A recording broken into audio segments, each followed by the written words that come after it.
In today's video, I'm going to teach you how to add a mini calendar in Notion. If you've ever wanted a simple, compact calendar on a page to track dates, deadlines, or reminders at a glance, this quick guide will walk you through 2 easy ways to set it up, plus a few practical tips so it looks clean and fits nicely with the rest of your content. First, let's add a mini calendar directly on your page. Click into the spot where you want the calendar to appear. This could be above your notes, underneath a header, or beside a checklist.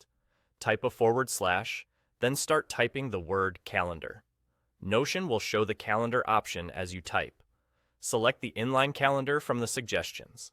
As soon as it appears, you can resize it so it stays small and unobtrusive.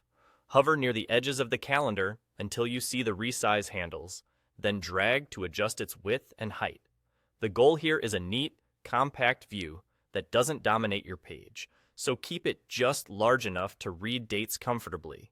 If you change your mind about its placement, you can also drag the block by its handle to move it up or down the page until it sits exactly where you want. Now, another method is to place your mini calendar inside a column layout so it sits alongside your notes or tasks. On your page, type a / and start typing column. Choose the option to split the page into columns. Notion will create a side-by-side layout instantly. Click into one of the columns, then type a / and begin typing calendar again. Select the calendar option, and it will appear right inside that column. From there, resize the calendar so it fits the column neatly.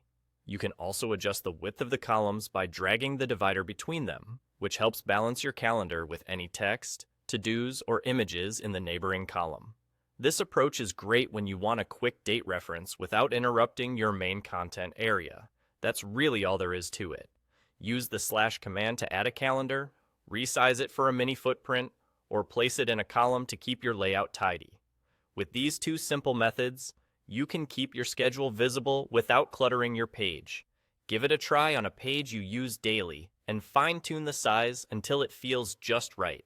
And there you go, clean, compact, and easy to reference anytime.